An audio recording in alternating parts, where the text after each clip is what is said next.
Still looking for a spot? I'm Luke Lutz, and I'll see how long it actually takes to park.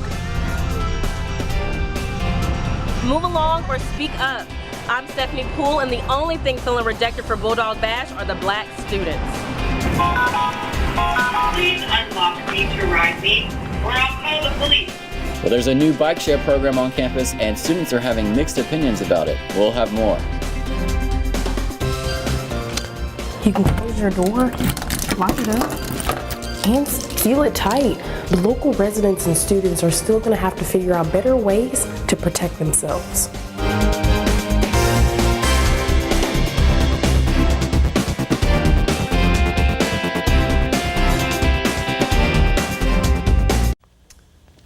Hello and welcome to Take 30 News. I'm Brock St. Clair. And I'm Sydney Moore. In our first story, we begin tonight with a warning from local police.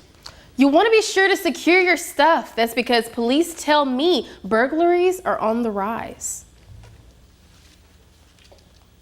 Your home or apartment, work hard for most of the day. The last thing you want to happen is someone breaking into it. Unfortunately, police say some local residents and students of Starkville, Mississippi have had this happen. They're not used to having to lock their doors because they come from small towns where they know everyone. But here in Starkville, you have a college atmosphere, a college environment, so there are a lot of people out to take advantage of that. MSU student Rana Ismaili encountered this burglary problem while she was out of town. Got a phone call from my roommate asking me why did I leave my bedroom light on when I was out of town with my cabinet drawers open. And I told her I didn't do that. My lights were off. I always turn my lights off before I leave. Well, she said she noticed her MacBook was missing. So that's what provoked her to go in everybody's room to make sure everybody else has their stuff or did anything get taken from them. That's when she realized this is what they took. 2 Michael Kors watches, a Louis Vuitton purse, wallet, and sunglasses, Xbox 360, a Dell laptop, Beats headphones, a pair of tennis shoes, and also the $500 in cash. You can close your door, lock it up, and seal it tight. The local residents and students are still going to have to figure out better ways to protect themselves. Deputy Dimitri Clark offers this piece of advice. Call 911 if they see any suspicious people around vehicles or even around their homes. When it comes to homes, we just advise everyone to get security systems to make sure that all their doors and windows are locked. In Starkville, Mississippi, Sydney Moore, Take 30 News. If you have any information about any crime, you may anonymously leave a tip by calling Golden Triangle Crime Stoppers at 662-494-0109. You may now have an easier way to get around campus. But some think the university's attempt to go green is costing too much green. And according to Take 30's Cash Matlock, that's not the only problem. Cash? Thanks, Brock. Well, the new program was designed to be more efficient than the previous program, Bully Bikes, and one of the key differences is that Lime Bike has an app where you can find the bikes through their built-in GPS. And some students are saying that these new improvements aren't tackling the real issue with on-campus parking and transportation. Now it's unlocked. I really like the new Lime bikes. I've only used them a couple of times, but I really think they're super cool. One difference between the new Lime Bike program and the Bully Bike program is that with the new system, students can access the bikes through an application on their smartphone, and for $1 an hour, they can pick up and drop off the bikes anywhere on campus. And when you finally reach your destination, all you have to do is simply dismount the bike, pull the lever on the back tire, and that will reset the lock. And as far as where to leave the bike, well, thanks to the built-in GPS, you could leave this bike virtually anywhere, and the next rider can locate it through their app. But even with all of the improvements, some students are still not convinced that the new program is headed in the right direction. Right now, you have to pedal so fast because it's single speed that as fast as you're pedaling, it'd be less energy and faster just to walk. MSU's previous bike share program, Bully Bikes, was free, and some people think it should stay that way. Personally, I think providing bikes to students is a wonderful idea. I just think Mississippi State's gone about it wrong this time. I feel like it's almost charging for something that's almost a necessity on campus. Another problem users have with the program is that it does little to combat MSU's growing parking issue. I live off campus, so I'm going to drive my car to campus. Right. And when I'm already here, I don't need a bike. So for me, it would be more convenient to have a bike that maybe is registered to me or in my name that I'm allowed to take off campus.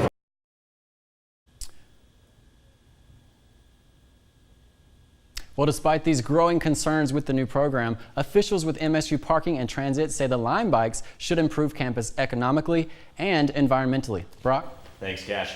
If you got any questions about the new Lime bikes or where to find them, you can download the Lime app or visit MSU's Parking and Transit Services. It's something we don't like to talk about, but experts say we should. What counselors and college students say that their parents desperately need to talk about.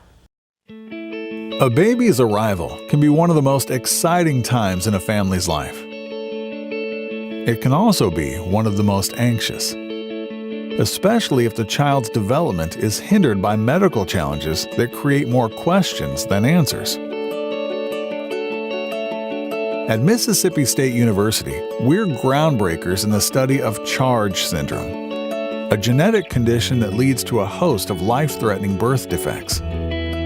Our research teams are uncovering breakthroughs in treatment and prevention with a goal of greater understanding that leads to better care.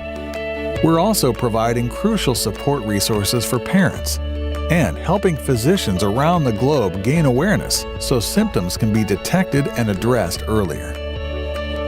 By engaging in this innovative analysis and therapy, we're not only improving outcomes, we're unlocking brighter futures.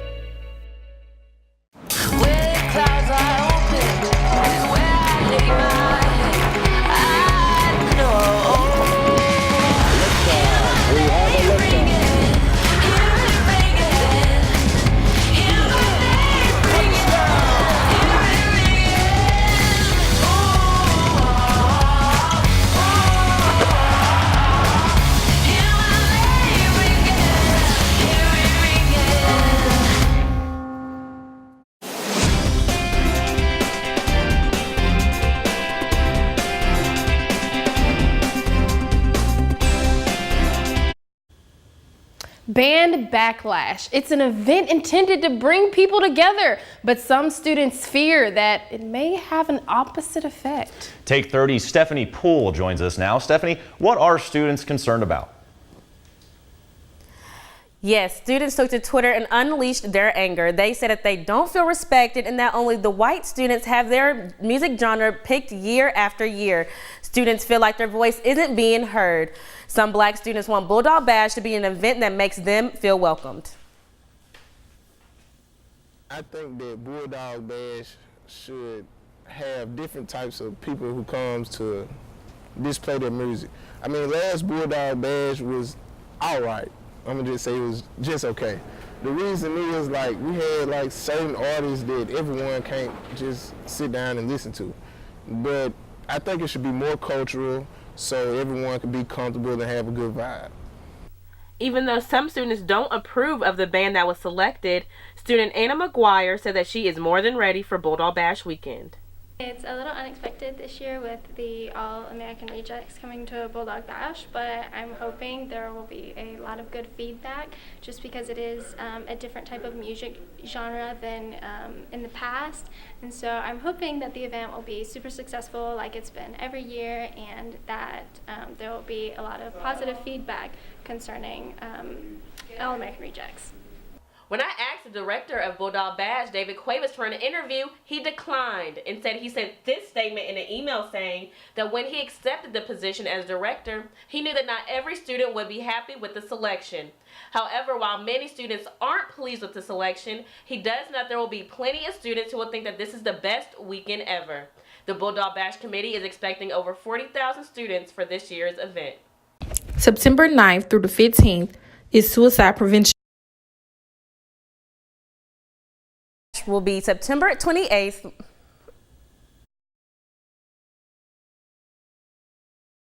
Bulldog Bash will be September 28th with the All-American Rejects hitting the stage at 7 p.m. Thank you, Stephanie. It's Suicide Prevention Week here at MSU. According to the CDC, suicide is the leading cause of death in the U.S. Take 30's Claudia Wells takes a closer look. September 9th through the 15th is Suicide Prevention Week. You may have noticed all of the backpacks spread across the drill field. Each backpack tells a story. The story is either of someone who committed suicide or attempted it. Active Minds of MSU President Hannah Barui explains how mental health problems are more common than we may think. Everyone has some sort of degree of mental problem sort of thing, even if it's just like mild depression or mild anxiety. I don't want to belittle that just because it may not be severe enough to require medication. 1 in 4 people everywhere are diagnosed with a mental illness. So it's a really big deal and not many people are aware of it. Brandy Woodson shares a personal story. I had a friend once that had depression, and the way I helped her cope was to just listen to her, because sometimes when people vent, they're not always venting for a response. They're venting just to simply get it off their chest. Barui offers a 3-step plan to help a friend in need. It's called VAR, which stands for Validate, Appreciate, and Refer. So whenever someone comes to you saying that they need help or whatever, first validate their feelings about it. It's like someone comes and says they're feeling really anxious and whatnot, let them know that's okay. Don't be like, yeah, sure, everybody's feeling anxious. Let them know that what they feel is valid. And then tell them that you appreciate that they came to you as a friend to mention this, and then refer to them maybe to another friend or to a counseling center. For Take 30 News, I am Claudia Wells. If you or a friend is ever in need, the National Suicide Prevention Lifeline number is 1-800-273-8255.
We all depend on accurate weather forecasts to plan our day. That's why Mississippi State University is teaching students to forecast the future using real-world news sets as classrooms, putting scientific discoveries in meteorology to the test, while honing on-air reporting skills real-time with local TV stations. And we do it so well that at any given moment across the country, 1 in 3 weather forecasts are being delivered by MSU-trained meteorologists who are helping people make crucial decisions that impact their safety, working to ensure business continuity, and in many cases, saving lives. Predicting the future? That's what we're preparing for every single day so that you can prepare for your day. Welcome back. Not a bad day to walk to and from class. Here's a shot from earlier today in front of McComas Hall. MSU Campus Connect folks in Starkville can expect highs in the lower 90s for the rest of the week with a 10 to 20% chance of rain. Right now, the weekend looks pretty good. For an updated forecast, you can always visit weather.msstate.edu. We all need a pick-me-up from time to time, and one Mississippi State student has launched a website to do just that. Madeline Burdine has launched a website to be a getaway place for the millennial generation to be able to escape from the everyday stress. Burdine's mission is to shine a light for the broken, the beautiful, and everything in between.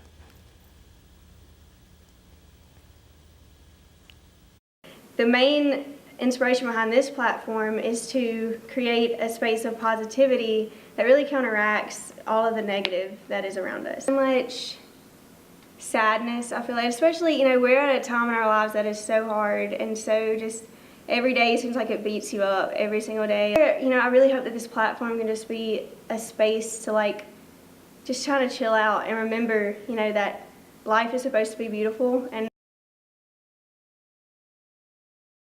Ever been looking for that happy middle ground between the convenience of dorm life and the privacy of an apartment? You might be in luck. College View. MSU student housing will expand to include on-campus apartments in 2019 called College View. Still heavily under construction, it's a brand new mixed-use university village set to open in fall of 2019. The property will offer student housing to upperclassmen, commercial, retail, and recreation spaces, even a daycare center. Plus, it's all on campus. Students we spoke to really like the idea. Is awesome. I've seen where they're building it, the construction site, really close to campus. The recreation area, that sounds really awesome. Mississippi State working with a private company, I think is a good idea, especially in Starkville, because housing in Starkville kind of isn't the best.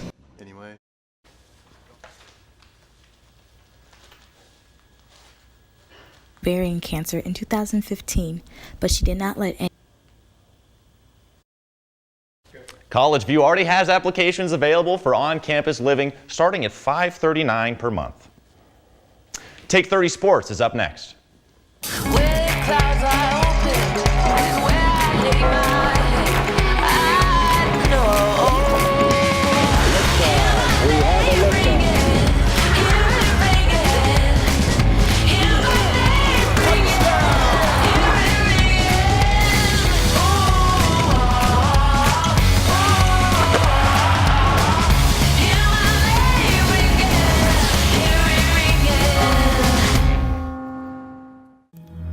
You know the scene in those popular TV crime shows when the investigators show up?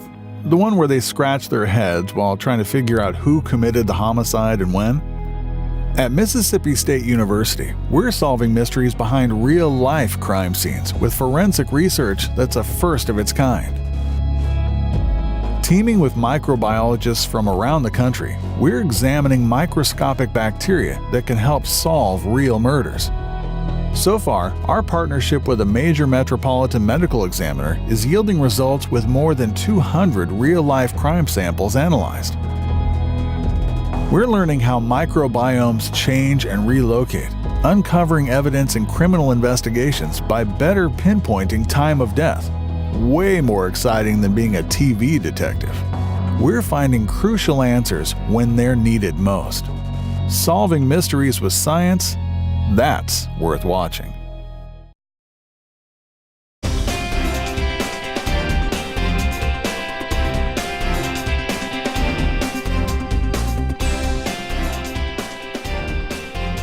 Then a color in September is more than a month. These two things both represent ovarian cancer awareness. One Special Bulldog sparked an inspirational campaign here at Mississippi State. Wilcox was diagnosed with ovarian cancer in 2015, but she did not let any of this hold her back.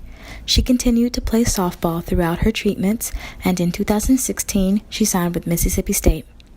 Nothing held her back from making memories with her teammates and having a good time.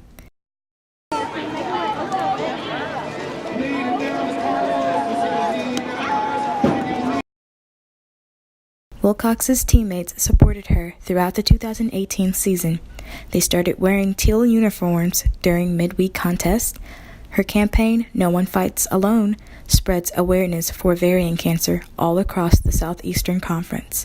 Other teams showed their love and support by sending video messages and wearing teal in her honor. Alex Wilcox's number 8 jersey will be retired on Saturday, September 15th, and in a special halftime ceremony during Mississippi State's football game against Louisiana. The university will also have an on-campus memorial service for Wilcox on Sunday, September 16th. The service is scheduled to start at 10 a.m. inside the Chapel of Memories, where teammates, students, and faculty will honor her legacy. This event is open to the public.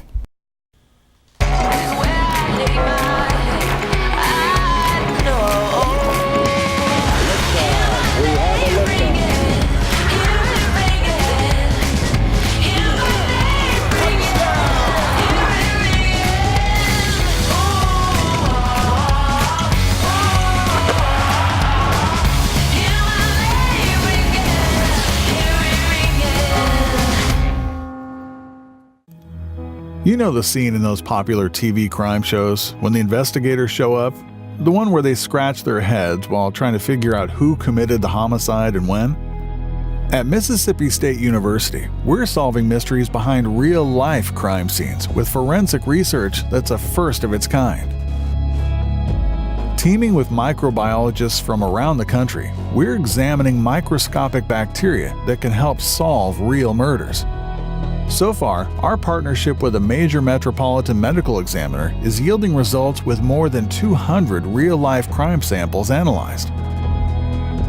We're learning how microbiomes change and relocate, uncovering evidence in criminal investigations by better pinpointing time of death. Way more exciting than being a TV detective. We're finding crucial answers when they're needed most. Solving mysteries with science, that's worth watching. Commuters to campus know the struggle of finding a parking spot, and Take 30's Luke Lutz got a first-hand account of their frustrations. I certainly did, Sydney. With Mississippi State breaking enrollment records with over 21,000 students, according to MSU's official website, parking spots are becoming more and more scarce. Students noticed this lack of parking on campus, and many took their complaints online, tweeting or even posting videos about their frustrations. The stupid thing is, there's not enough parking and they oversell passes. To ensure that these complaints were legitimately felt across campus, I took to the drill field to get a closer look and ask students how they really feel about parking. You commute to campus? Yes. How do you feel about parking? It's going to get a lot better in a week whenever I start going to class. It's horrible. I actually kind of just opted out on not even buying parking passes this year. Parking's pretty slim. It's kind of hard to find a parking spot sometimes, but, you know, it's to be expected with 20,000 people on campus. It's horrible. It's like it's no parking spots nowhere. I get here and there's like not very many places and people are just driving around.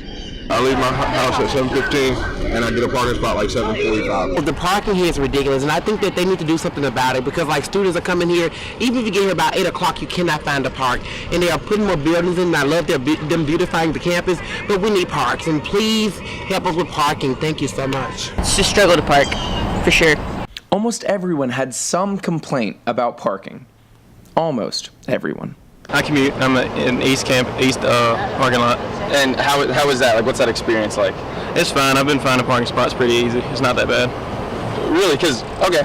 With almost everyone lashing out at the apparent lack of parking, I, as an investigative journalist, tasked myself with seeing just how long it would take to find a parking spot.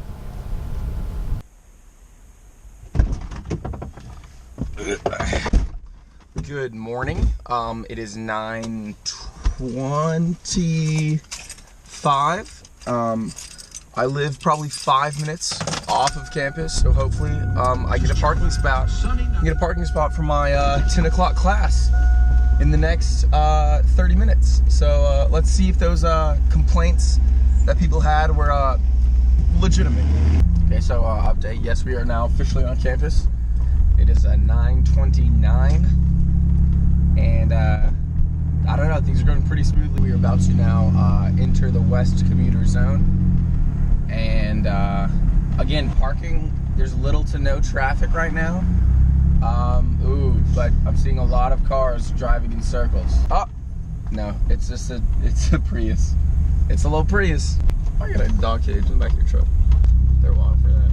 Look, how is that one truck so big it's hiding another truck? Now I'm gonna try, this is the smallest West Commuter parking lot. There's one more after this that I could try, but I can see it and it's looking pretty full. We're going up, this is the hidden back West Commuter area. Not very many people know about it. You know, it's probably a good 5-6 minute walk from my class, but I think it'll be okay. This is looking good. This is a staff parking spot. Never mind. This is another red light. 9:43.